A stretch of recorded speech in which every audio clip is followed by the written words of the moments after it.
வணக்கம், welcome to மகள் YouTube channel. இன்றைக்கி நம்ம பார்க்க போகிறது soya chunk biryani. Meal maker சொல்லுவாங்கள்ல, அதுதான் அந்த பிரியாணி தான் நம்ம பார்க்க போகிறோம். அதை எப்படி செய்யலான்னு பார்க்கலாம் வாங்க. நம்ம சோயா சங்க் பிரியாணி செய்கிறதுக்கு ஃபஸ்ட்டு நம்ம மீல் மேக்கர் இருக்குல்ல, அந்த சோயா சங்க் இருக்குல்ல, இதை நம்ம ஊற வச்சுக்கலாம். சரிங்களா? அதுக்கு ஃபஸ்ட்டு இந்த இதை நல்லா வெந்நீரில் போட்டுட்டு ஒரு 5 மினிட்ஸ் கழிச்சு ஒரு 4-5 டைம்ஸ் நல்லா கூல் வாட்டர் நல்லா வாஷ் பண்ணி எடுத்துடணும். சரிங்களா? அது வாஷ் பண்ணி அதுக்கப்புறமா தான் இதை நம்ம யூஸ் பண்ணணும். இதை நம்ம எதுக்கு யூஸ் பண்ணுறதா இருந்தாலும் சரி. இப்போது இதில் இப்போ சோயா சங்க் போட்டாச்சு. அதில் இஞ்சி பூண்டு பேஸ்ட்டு 1 ஸ்பூன்,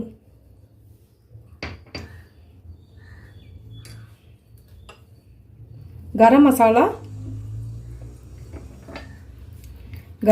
பொடி 1/2 ஸ்பூன்,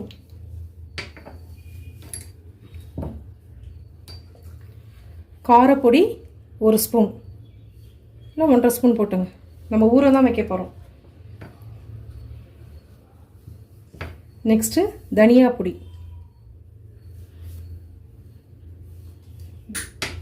நெக்ஸ்ட்டு உப்பு, நெக்ஸ்ட்டு ஒரு 2 ஸ்பூன் தயிர்.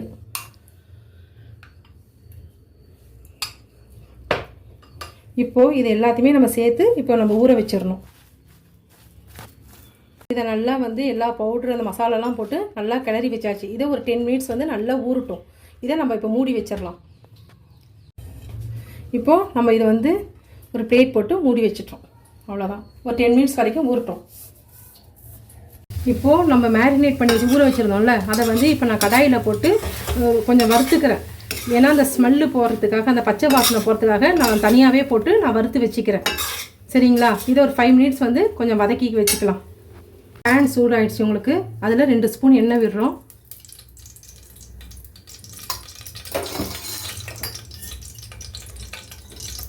ரெண்டு ஸ்பூன் நெய் விடுறோம். இப்போது எண்ணெய் சூடாயிடுச்சு. இதில் நம்ம பிரிஞ்சி இலை, பட்டை 2 துண்டு, ஒரு மராட்டி மொக்கு, அன்னாசி பூ, கல்பாசி, 2 ஏலக்காய், 3 கிராம்பு, சோம்பு, இது எல்லாத்தையும் போட்டு நம்ம ஃப்ரை பண்ணிக்கிறோம். இப்போது எண்ணெய் சூடாயிடுச்சு. இதில் நம்ம ஃபஸ்ட்டு நம்ம வெங்காயம் போட போகிறோம். சரிங்களா? 2 வெங்காயம் நறுக்கி வச்சுருக்கேன்.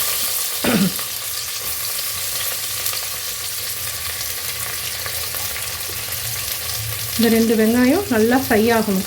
நல்லா ப்ரௌன் கலரில், கோல்டன் ப்ரௌன் கலரில் வரணும். அது வரைக்கும் நம்ம நல்லா வதக்கணும்.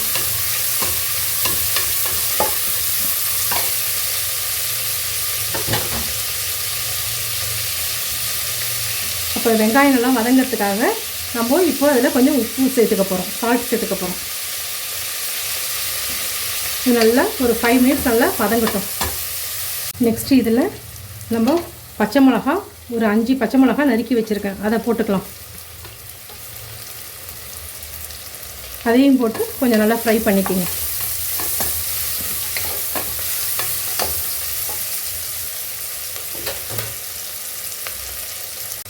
நெக்ஸ்ட் இப்போது 2 ஸ்பூன் இஞ்சி பூண்டு பேஸ்ட்டு நம்ம போட்டுக்கலாம்.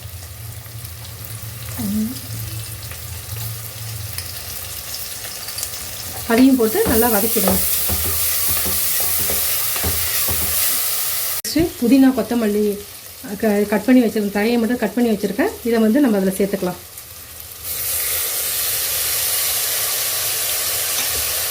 அதையும் நம்ம நல்லா வதக்கணும்.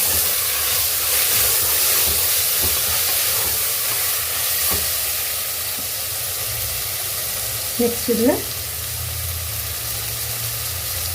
1 ஸ்பூன் தனியா சில்லி பவுடர், 1 ஸ்பூன் தனியா பவுடர், 2 ஸ்பூனு பிரியாணி பவுடர்,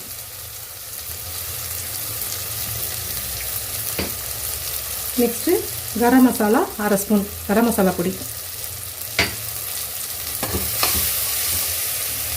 இதை போட்டு நம்ம நல்லா ஃப்ரை பண்ணிக்கணும்.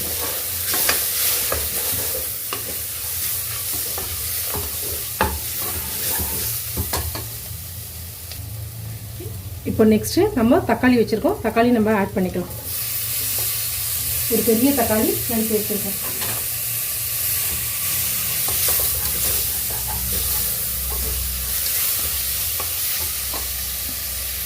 இந்த ஸ்டேஜில் நம்ம ஆல்ரெடி வந்து சோயா சங்கில் வந்து நம்ம தயிர்லாம் போட்டு நம்ம செஞ்சு வச்சுருக்கோம். இப்போது இதில் ஒரு ஸ்பூன் வந்து நம்ம தயிர் விட்டுக்கலாம். தயிர் விட்டு இதையும் நல்லா மிக்ஸ் பண்ணிக்கணும்.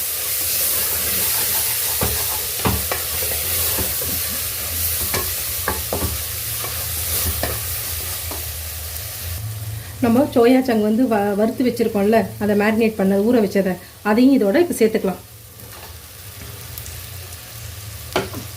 சேர்த்துட்டு இது எல்லாத்தையுமே சேர்ந்து நல்லா வதக்கிக்கலாம்.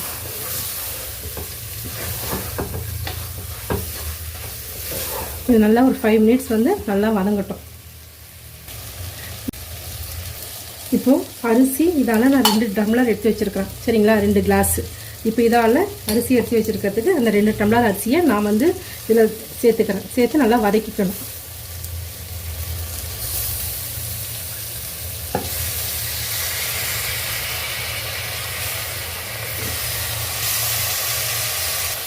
இப்போ இதையும் நம்ம வந்து நல்லா சேர்த்து வதக்கிக்கலாம். அடுப்பை கொஞ்சம் சிம்மில் வச்சுருங்க.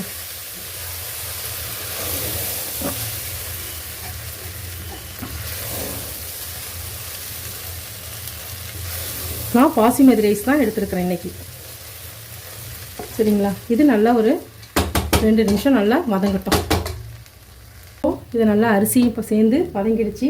இதில் இந்த 2 கிளாஸ் இந்த கிளாஸால் நான் 2 டம்ளர் அரிசி எடுத்துருக்கிறதுனால இதில் 4 டம்ளர் அரிசி தண்ணி வந்து நான் ஊற வச்ச தண்ணியை எடுத்துருக்கேன். இதை அப்படியே சேர்த்துக்கலாம்.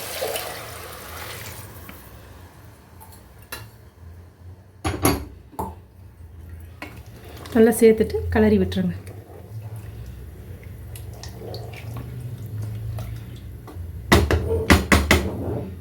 இந்த ஸ்டேஜில் நான் நெய்யில் வந்து ஒரு பட்டை, கிராம்பு, ஏலக்காய் இது 3த்தையும் வந்து வறுத்து நான் ஒரு பொடி அரைச்சி வச்சுருக்கேன். இந்த பொடியை வந்து இதில் சேர்க்குறேன்.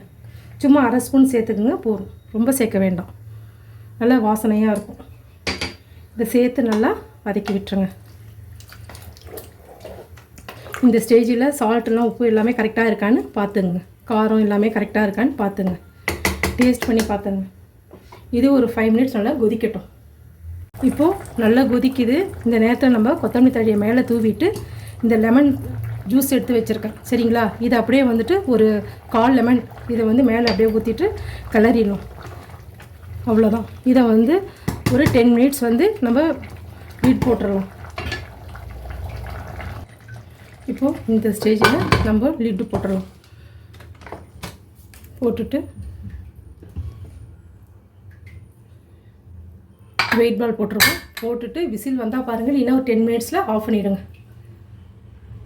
உங்களுக்கு சிம்லேயே இருக்கட்டும், ரொம்ப ஹையாலாம் வைக்க வேண்டாம், சிம்மில் வச்சுருங்க ஃப்ளேம். இப்போது விசில் வந்துருச்சு. நம்ம வந்து ஆஃப் பண்ணினா 10 மினிட்ஸும் ஆகிடுச்சு. இப்போ நம்ம ஸ்டவ் ஆஃப் பண்ணிடலாம். ஓகே, இப்போது நம்ம ஓப்பன் பண்ணி பார்க்கலாம்.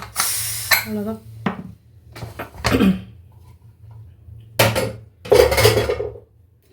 ஓகேங்க, இப்போது நம்ம வந்து மல்லி தழையை வந்து தூவிட்டு இப்போ நம்ம எடுத்து பார்க்கலாம்.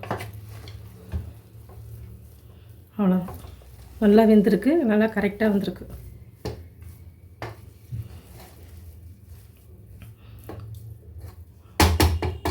அவ்வளோதான். Soya chunk biryani. இப்போது என்னுடைய ஸ்டைலில் மீல் மேக்கர் பிரியாணி செஞ்சுருக்கேன். இப்போ என்னுடைய ஸ்டைலில் இப்போ மீல் மேக்கர் பிரியாணி பண்ணியிருக்கேன். அதுக்கு வந்து தொட்டுக்க வந்து சைட் டிஷ்ஷாக ரைத்தா பண்ணியிருக்கேன். சரிங்களா, வெறும் ஆனியன் ரைத்தா தான் பண்ணியிருக்கேன். இதை சாப்பிட்டு பாருங்கள். சாப்பிட்டு பார்த்துட்டு பிடிச்சிருந்தா லைக் பண்ணுங்கள், ஷேர் பண்ணுங்கள், சப்ஸ்கிரைப் பண்ணுங்கள். தேங்க்யூ.